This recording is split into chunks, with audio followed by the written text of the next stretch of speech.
سب سے الگ ہے سب سے جدا، سنو ایک نئی آواز، باتیں نئی ہے نیا انداز، سنو ایک نئی آواز، دل سے ہے آپ کے ساتھ نیا ہے یہ پیش قدم۔ Assalamu alaikum, dear listeners. Welcome back to another insightful episode of Radio Pesh Qadam. I'm your host Nazakat Aslam, and today we bring you a topic of serious importance for every resident of Jammu and Kashmir. Jammu and Kashmir in Seismic Zone 6, understanding the new earthquake risk. Earthquakes are natural phenomena. We cannot stop them, but when science gives us updated warnings, preparedness becomes our collective responsibility. Recently, the Bureau of Indian Standards, India's official body for building and safety codes, released a new national seismic zonation map under the updated Earthquake Design Code 2025. For the first time ever, a new highest risk zone category, Zone 6, has been introduced. Under this new classification, the entire Himalayan belt, including Jammu and Kashmir and Ladakh, has been placed in Zone 6, the highest earthquake hazard zone in the country. Earlier, Jammu and Kashmir was divided between Seismic Zone 4 and 5, which already indicated high risk. However, the new map recognizes that the whole region shares the same intense tectonic stress and therefore requires uniform, highest level safety planning. So what exactly does Zone 6 mean for us? To help us understand better this important scientific update and what it means on the ground, we are joined by a distinguished earth scientist, researcher and the Vice Chancellor of the Islamic University of Science and Technology, Professor Shakeel Ahmed Ramshu.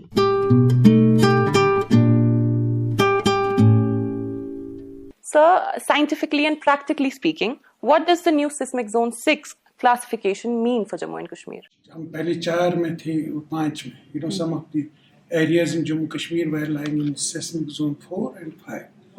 Now ایک نئی categorization آئی کہ سارا جو جموں کشمیر ہے that is in the seismic zone 6.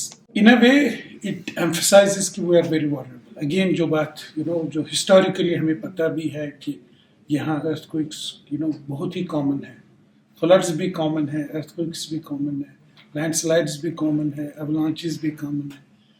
تو لیکن earthquake کے حوالے سے اگر ہم دیکھیں تو اور یہاں پر کشمیر میں اگر آپ دیکھیں گے ارتھکوئک کا اپنا ایک سائیکل ہوتا ہے جس کو ہم ریکرنٹ سائیکل کہتے ہیں, اور یہاں پر کشمیر میں جو ریکرنٹ سائیکل ہے ارتھکوئک کا قریب 500 سال کے بعد کشمیر میں ایک بڑا زلزلہ آتا ہے. تو اس لیے یہ بہت اچھی بات ہے کہ گورنمنٹ آف انڈیا نے اس کو تھوڑا سا ری کیٹیگرائز کیا, ری ایمفسائز کیا, اس میں زور دیا کہ جموں کشمیر جو ہے وہ بہت ہی ورنریبل ہے, سیسمک زون 6 میں آتا ہے سارا جموں اینڈ کشمیر. پہلے کچھ ایریاز ہی سیسمک زون 5 میں آ رہے ہیں. تو اس کا مطلب ہے کہ یہاں کی جو پلانرز ہیں, یہاں کے جو ڈیسیجن میکرز ہیں, یہاں کی جو گورنمنٹ ہے, یہاں کے جو عام لوگ ہیں, یہاں کی جو کمیونٹیز ہے, سوسائٹیز ہے, ان کو اس طرف خاص توجہ دینی چاہیے. جب ہم اپنا مکان بناتے ہیں, جب ہم کوئی ہاسپٹل بناتے ہیں, جب ہم کوئی مسجد بناتے ہیں, جب ہم کوئی گورنمنٹ انفراسٹرکچر کریٹ کرتے ہیں, تو ہمیں اپنی وارنیبلٹی, اپنی سیسمک وارنیبلٹی کا بڑا خیال رکھنا چاہیے. یہ جو ارتھکوئک ہے جس کی وارنیبلٹی کی میں بات کر رہا ہوں, یہ بھی ہے کہ کوئی بھی ایکسپرٹ, کوئی بھی سائنٹسٹ یہ نہیں کہہ پائے گا کہ زلزلہ کب آئے گا, کہاں پر آئے گا اور کتنا بڑا آئے گا. اور مجھے لگتا ہے کہ انسٹیٹیوشنز جیسے Islamic university of science and technology آپ دیکھیں, ان کا ایک بڑا رول بنتا ہے. کیونکہ یہ جو میں نے کہا کہ جموں کشمیر میں ایک کلچر نہیں ہے ڈیزاسٹر پریپیئرنس کا, اس کو ہم کیسے بلڈ کر لیں سوسائٹیز میں, اس میں ہمارے بہت رول ہے. Islamic university of science and technology میں 5000 اسٹوڈنٹس, 5000 فیملی سے وہ آتی ہے. جب ہم ان کی کیپیسٹی, ان کی اویئرنیس بلڈ کر لیں تو وہ 5000 فیملیز کی اویئرنیس ہوگی ایک سال میں. نیکسٹ ایئر اور بچے آئیں گے. مجھے لگتا ہے ہر ایک انسٹیٹیوٹ کو اس میں بہت امپورٹنٹ رول پلے کرنا ہوگا. اگر آپ دیکھیں اسلامک یونیورسٹی کے حوالے سے, ہم نے یہاں پر کچھ سال پہلے one of the first centres جو میں نے Islamic university of science and technology میں اسٹیبلش کیا, centre for disaster risk reduction.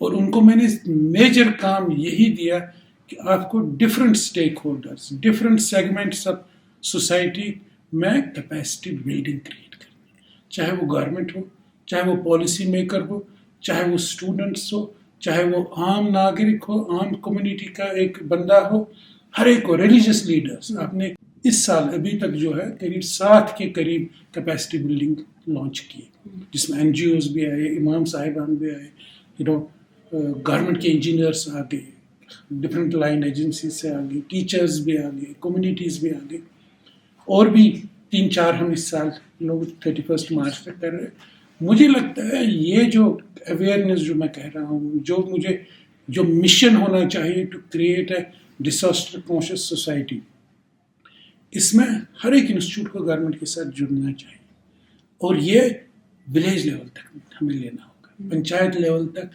Block level تک لینا ہوگا. یہ بہت ہی I would say it's a very challenging job, لیکن it is so important for us. اگر ہم 1000 لوگوں کی جانیں بچائیں گے ان دی ایونچوئلٹی آف اے ارتھکویک اور کوئی disaster, I think we will have a good life, you will have a peaceful life. So, does this new classification mean that a major earthquake is imminent?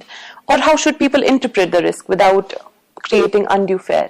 جیسے میں نے کہا کہ there is no science جسے ہمیں پتہ چلے کہ کب آئے گا, کتنا بڑا ہوگا اور کہاں آئے گا. یہ جو ریکلاسیفیکیشن آ گئی, اس کو تھوڑا بیسیکلی انڈر ایسٹیمیٹ کیا گیا تھا, اس vulnerability کو, اس رسک کو. تو جو کمیٹی ابھی بنی, انہوں نے کہا کہ ہمیں اس کو تھوڑا ایلیویٹ کرنا چاہیے. جو اوریجنل واربلٹی ہے, جو سیسمسٹی ہے, جو سیسمک, وہ تو سیم ہے. اس میں ہاں جیسے میں نے کہا 500 سال کے بعد جو ہے کشمیر میں ایک بڑا ارتھکویک آتا ہے, تو جو ہی جیسے ہم 5 کے تو واربلٹی بڑھ جاتی ہے, رسک بڑھ جاتی ہے. تو یہ بٹ کلاسیفیکیشن یا ریکلاسیفیکیشن سے اس کا کوئی واسطہ ہی نہیں ہے کہ یہ رسک جو ہے اٹ ہیز اس کا مطلب نہیں ہے کہ کوئی ایکٹیویٹی اور زیادہ بڑھ گئی, seismic activity and all that. So there is no need for panic. لیکن یہ بہت ضروری ہے کہ ہم اپنے لائف اسٹائل میں ہی ڈیزاسٹر کانشیسنیس کا کنسپٹ لائیں.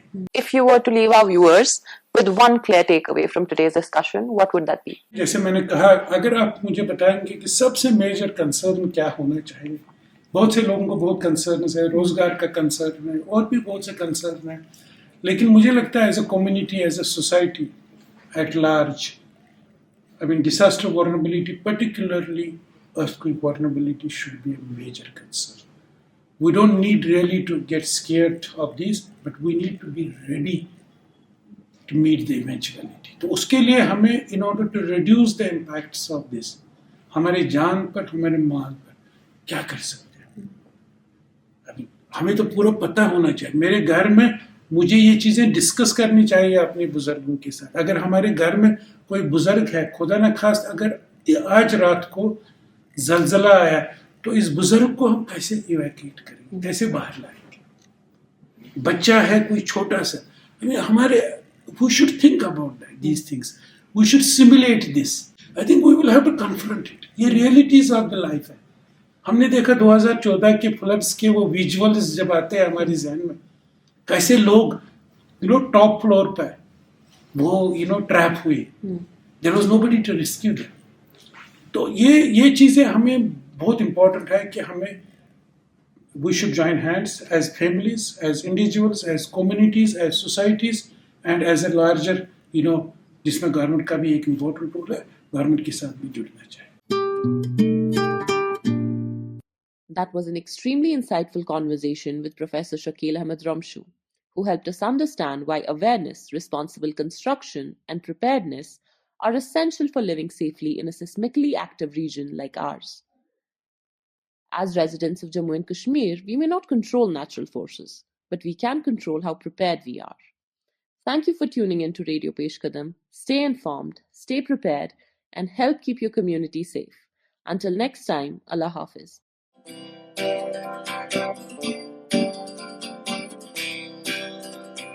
سب سے الگ ہے سب سے جدا، سنو ایک نئی آواز، باتیں نئی ہے نیا انداز، سنو ایک نئی